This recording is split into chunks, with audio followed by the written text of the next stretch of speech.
Hey guys, it's your boy Knuckles right here. Come back to another video of Nani episode, the weirdest animator we're currently watching. Today we're going to be talking about JJK Season 3, Episode 5. So we're almost done with the first part of the season right there. We're going to Episode 5, next season will be Episode 6. I believe it's like 12 or 13 episodes, so here we go. Now I'm going to be a little bit of rush right now because I got work coming up, so I got to hurry up and get ready to go.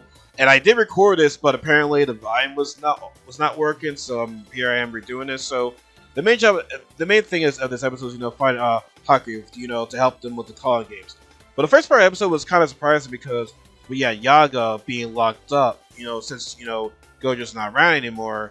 So you don't know Yaga's able to incorporate Cursed Corpse to, he's able to, activate Cursed Corpse, right? And they want to know how he's able to do this technique because they see it as a threat. It's it's not allowed at JJK High, so they think that, he's going to be a threat in the future.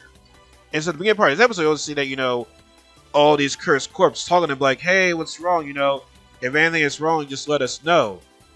He's basically said, I'm going to be away for a while, but don't worry, Tengen's place will protect you guys.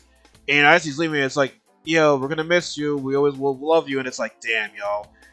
You already know something bad's about to happen. I'm already feeling like, damn, it's not good. And so we see that Panda was released by Kizabaki because Yaga actually helped Kizabaki a while ago because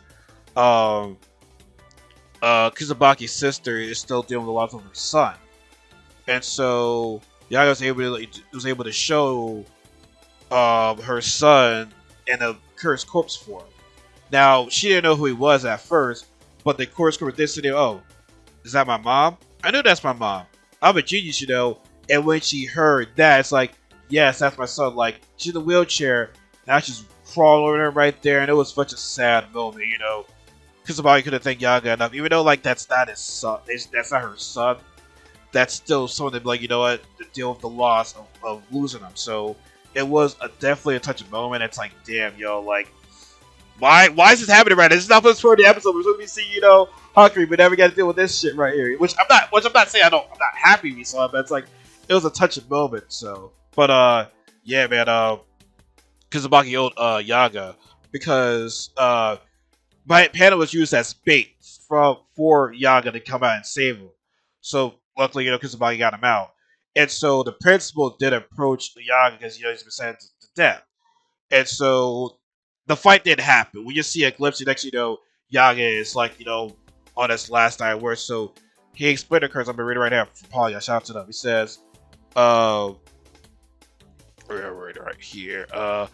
Yaga explains that a Cursed Corpse are created through the replication of soul information, which must be poured into the core of these intimate beings. In addition to this, 3 compatible souls should be put into one Cursed Corpse until a symbiotic stabilization process occurs.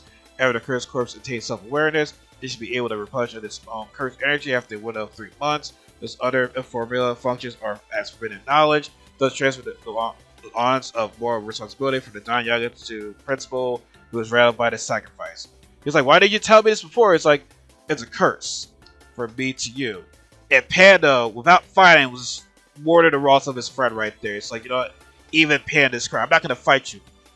I'm just sad. So it was a touching moment right there, but it's like, I wish it was more of a build-up, because it's like, dang, that's not the main part of the episode, what I'm saying? Our main episode is to find Hakuri, but that was shown right there, like I said, it was a very sad moment.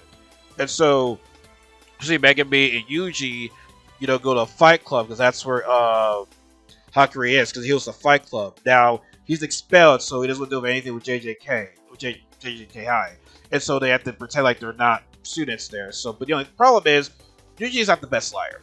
He really isn't. But I do find it funny that Megami was like, like I said, we're here to, to participate in the fight, and the guy was like, the first rule about this club, don't talk about Fight Club, because, that's a reference to the movie. And so, Yuji is actually fights Panda, because Panda's on the undercover mission too. They're both trying to fight Hakuri, and they were fighting, they're doing a fake fight, saying, what did you get out of him? It's like, I couldn't even talk to him. And so, they put on a fake fight, and Yuji wins, which piques, Hakuri's interest. Because he's bored because he knows the outcome of these fights. He likes to get, but he likes to get when he doesn't know what's about to happen. And so seeing Yuji actually win did pique his interest. And we actually also see, his girl, Kirara as well, too. Now, I'm gonna just say this right now off the bat. I didn't see much of them to get like a first immediate reaction. They seem cool, but it's like, I'm not sure, what I'm gonna get out of them in the end of the season right there. So like I said, the first episode, not much screen time for them right there, but but the next episode, we're gonna see a lot more. And so, like I said, I'm in a bit of a rush right now, so I'm a little bit sorry that I'm rushing on this, but Hakari invites Yuji into his cabin because he likes what he sees from Yuji. It's like, you want to get high on my passion. Like, I like to gamble. I want to take this business by storm. You know what I'm saying? And so I want you to be part of my team. And so the one third episode that that really kind of turned things around. Well, not turn things around. Towards the end, is that he gets a phone call, but nobody is like reacting to the phone call, which I get why Yuji should have reacted to it, but it's like that's kind of like his first mistake. His other mistake is what Hakari said, "Do you know who Gojo is?" And Yuji said no. Another slip up, because it's like Aaron as JJK sorcerer knows Gojo, so I get why Yuji said no, but it's like you gotta play along with this shit right there. So then you kind of like you were setting yourself a failure right there, and so that's when Hakari kind of noticed, okay, you're up. You're from you're from the high school, because when his phone rings, that makes things a mess. And it was pretty interesting because seeing him like I see like these cards. It looks like he's fighting these cards or doors. I'm like, is that his curse technique right there? I wasn't quite sure. And now his passion has gone cold now, so he's ready to fight right there. And apparently he's a master of hand-to-hand combat, so it's gonna be interesting to fight between him and Yuji right there. So I'm excited to see it. Yuji cover explode. So yeah, we're gonna see how Hakari fights in this next episode. So listen, I can't say too much about this episode. Like I said, because I'm in a rush. I gotta go to work right there. But as always, folks, let me know what you guys think about this episode in the comment section below.